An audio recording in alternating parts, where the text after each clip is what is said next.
This is kind of a part two of playing with the JDS 6600, driving the transmitter or TX mixer output through the transmit chain of the NorCal 40B. So right now I've got the probe hooked to C37, so I can see the input voltage on the scope, and you can see we're on the 200 millivolt scale. So there's 2, 4, 6, 8, 10. That's 1 volt peak to peak. And the generator says 963 millivolts, so that's pretty close. Now we're going to move, maybe if I can get that to unhook, there we go. I'm going to move back to the output.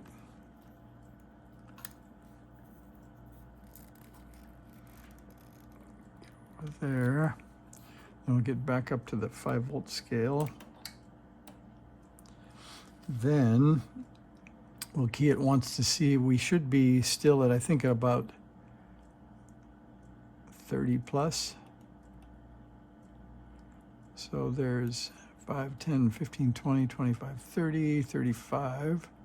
So we're just a hair over 35, maybe 36.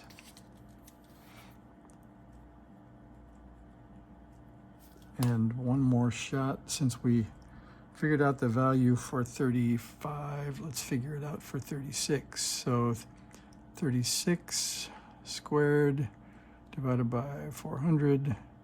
So that's 3¼ watts.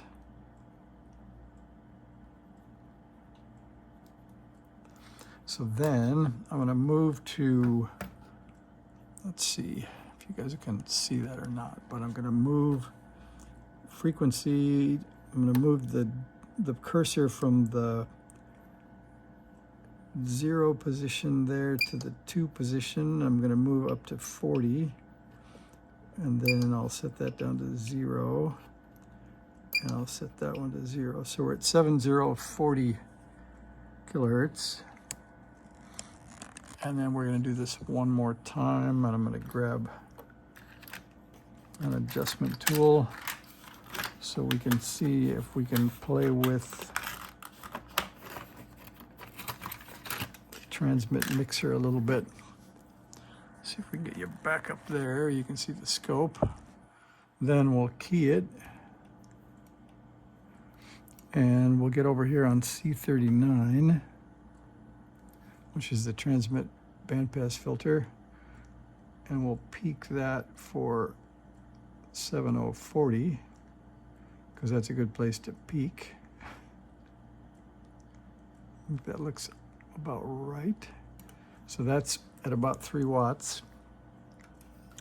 And then we can go back over to our sweep settings. So I'll hit the mod button, and we've got the sweep set to run from 7000 or 7001 to 7101. With a 1 second sweep. So let's try that. So I'll hit the OK button to start it. And then we'll, excuse me, then we'll key the transmitter and see if we can see, although 1 second will be a little fast, so we'll slow that down too. But so we can see that, although I can't look at the scope and see where the peak is. So I'll slow down let's see, we'll hit OK to stop it, and then we're on the time scale, so I'll move down, or let's see, I guess I'll just dial up. So we'll go up to 10 seconds. That'll give us enough time to look and see if we can do sort of the visual look at where we're sweeping. So now I'm going to hit OK again. So now we're running, and I don't know if you can see that, but we'll look. So you can see we're sweeping through 7090 now. And then when we get to 7D100, it comes back around to 0. So let's see what that does when we key it. I have a springy arm that holds my camera, and I think I'm going to need to upgrade it one day. All right, so we're going to key as soon as we get up to the top. Here we go. So you can see it going up in frequency. There's 40, 60. So it peaked at about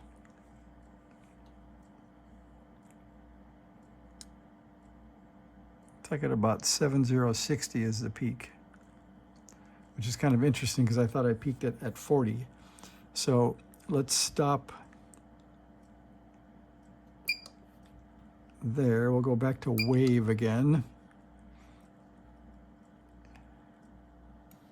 And I'm going to try peaking at 7040, and then I'll try peaking it at 7060 and see what happens.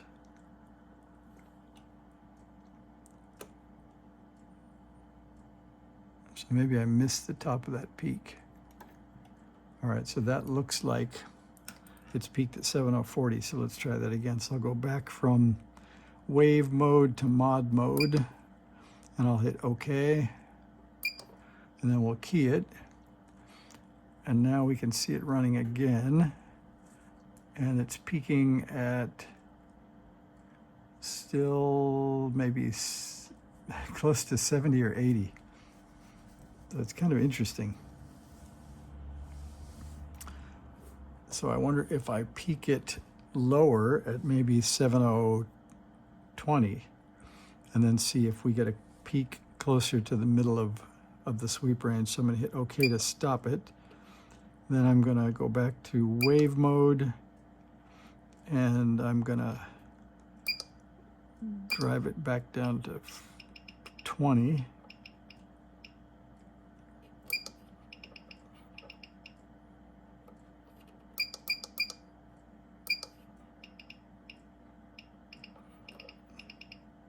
All right, there's 7020. I'm going to peak the transmit filter there and then see where the peak ends up with at the sweep. Okay, and that's back up to about 35 volts again, a little bit less. All right, then we'll go back to modulation again, and we'll start sweeping with OK. I will key it, and there is, yep, now the peak is interesting. So the peak is about 7040. That's 7100 when it drops way down. So I think I'm going to slow it down again because it's, again, pretty hard to watch back and forth. So I'm going to go down. I'm actually already on it, so I'm on the time. I'm going to crank that up to 20 seconds. And then we'll key again. And I'll key once it flips over at 7100, so you can see it rise up. Okay, there's the bottom. We're at 7020, 7030, 7040. So it's a little better. That's peaking down into the range where this radio works, which is about 700 to 7050, I think. So I think I can live with that. So now, I don't know if you can see it or not, because you can either see one or the other. I'll try a little sideways view and a little bit of zoom. So you can see the amplitude on the scope, and I'll key it at 100. So there is 20, 30, 40, yeah, and it starts to go back down at 50, 60, 70. So I think I'm going to leave that for the transmit bandpass filter. Then I think the next experiment will be to feed the input after the transmit filter and see what happens to the low pass filter at above, somewhere above 7 megahertz. Maybe it'll be 7 or 8. We'll see what kind of curve the output filter has, the low pass filter. So there's my quick experiment number 2. So thanks for watching. See you guys.